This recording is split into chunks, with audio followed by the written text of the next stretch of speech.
Hello, welcome to Eternally Prussian's Warframe Crash Course. This is the basics that tell you what you need to know about Warframe and the little things that go into it. The Lotus will only explain so much to you through the tutorial, and there are things that you either A, need to figure out yourself, or B, will have to ask around for. Now, in order to make things easier, I am going to just tell you a lot of the stuff that you might need to know or that you might have questions about. Up here you'll see online, private, and solo. Well, these more or less speak for themselves. Solo is you playing alone, private is playing with friends, online is, well, you pretty much get matched with anybody. When I'm trying to grind, I'll generally go for online play if it's a boss, or if I feel lucky I'll go private for non-boss matches. Now here you have the Foundry, Market, Contacts, and Arsenal. Arsenal speaks for itself. It's your Warframe, and it's the weapons they're holding. Contacts, the people you know. Market, where you can go and buy some stuff, including stuff with real-life money, but that's another issue. Foundry is where, if you bought a blueprint, as you can see here, I have a Banshee chassis, all the materials you pick up in-game can be used here in accordance to what you need.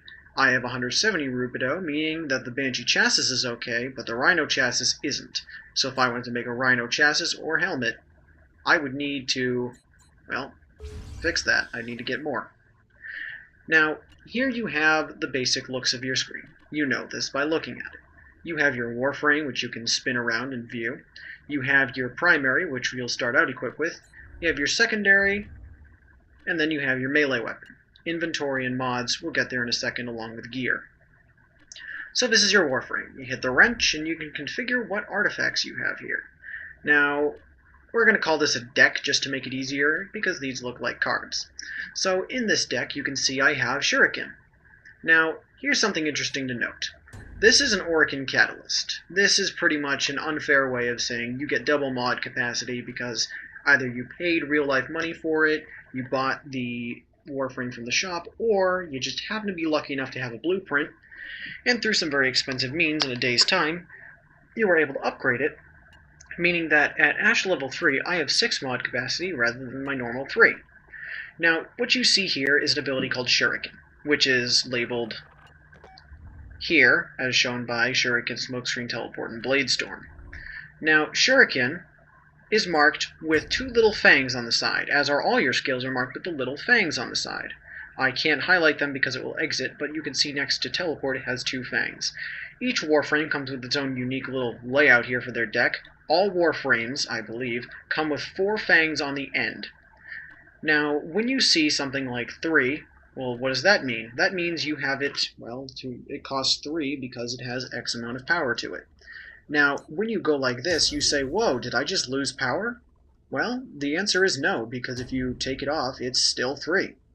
This just means it costs less for you to put on, so you can fit more stuff on there. And believe me when I say, when I rearranged all my skills to figure this out, I went from having 2 empty slots to having 14 empty slots. That's a big difference, seeing as how once you hit 30, if you have a catalyst it gets to 60, you can't fit anything else because you're capped out. That's why it's usually a good idea to have more than one Warframe, because you're not just going to let some of your rare mods like these just sit around and do nothing. So as you can see here, I have I need a V mark, a V mark, and 3 fangs. Well, I have my 3 fangs, but where's my V mark? Each card you get is marked with something special. That has a corner icon, that has a V mark, that has the fangs, and this has a little single slash through it. Each of these do something different and mean something different, although what I'm sure their meaning is, I don't know.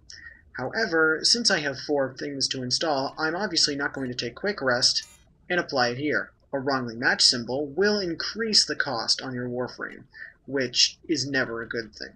So you want to try and match up the best things to the best Warframe. Now each Warframe, as I will show you, has a different look to it. My Ash, having 1, versus my Trinity, who has a corner piece and another corner piece, reducing the cost but keeping these the same. Now, as you can see, there are the 4 fangs and 2 corner pieces. This changes. The Excalibur, as I change to that, I have capped out and I have not given him a catalyst. As you can see, the 4 fangs, a corner piece, and a V. Each Warframe is different. As you can see, that was my default. I didn't buy it from the shop, and I didn't give it a catalyst. So that's where that's stuck at. Now, as you can see here, I colored this Warframe, which I pointed out in a previous video if you had watched it. If not, I have colored it. It is simply selected by hitting the Customize Colors button, and you can go select colors from a very limited range, but if you're creative, you can really make it splash. You can buy Saturated Storm, Fire, Ice, and Smoke for 75 platinum each, which I think is way too expensive, so I don't bother. I like the vanilla look of a lot of these. Vanilla means original, if you're not aware. I like the vanilla look of a lot of these, and it just flows better for me. So here is your primary, and if you've already owned one and you bought it, you're like, whoa, where is it? Well, it's going to say owned, and it will show your rank. You can even compare, even though comparing is usually not a good idea, as everything's a little bit different from each other. So even something like a Strun versus a Heck, you see higher damage by 10, you see a faster fire rate, you see more accuracy, but you see a smaller clip size. So what do you want to trade for what? So comparing something like a Paris, a bow and arrow versus a Heck, not generally a good idea. And although you can check your unranked stuff, such as the stuff you can buy from the store, and you can look at it from the basics, it's usually a good idea to just pick what you like. I'll go through a weapons review in the next time. So, weapons work the same way with their different little mods. You can give them an Orican Catalyst to make them have double mod capacity, but I never saw a use for that, except in my original shotgun, but that's another conversation. Here I have a whole bunch of mods I've been saving up because I knew I'd need the Heck, and my original shotgun's maxed out.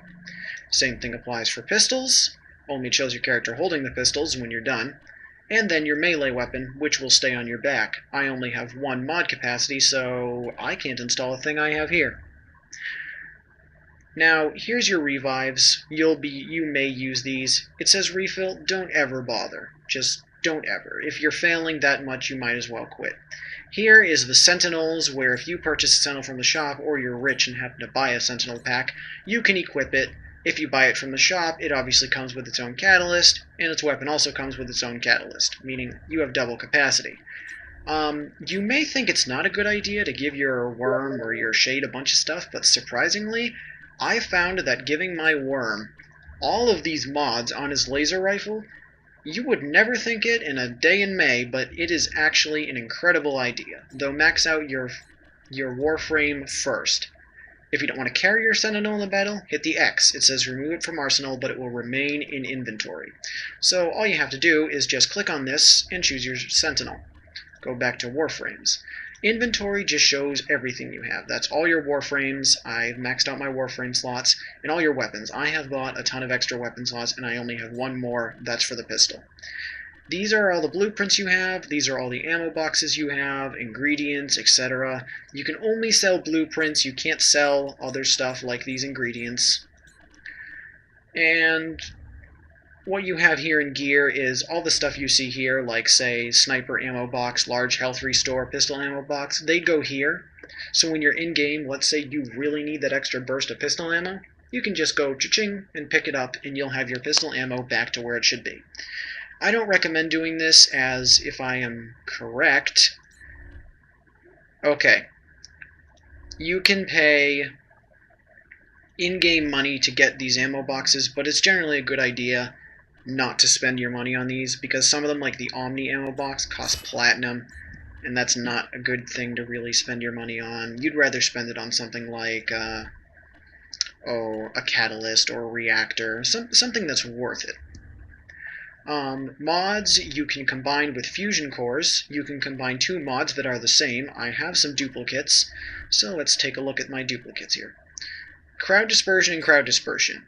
Fusion, hit that. Apply fusion, and OK. It'll cost you 300, and it becomes fusion common 1. It'll cost 3 to put on your worm sentinel, but, you know, that's what makes it worth it. When you have rares like Blade Storm, it costs a ton.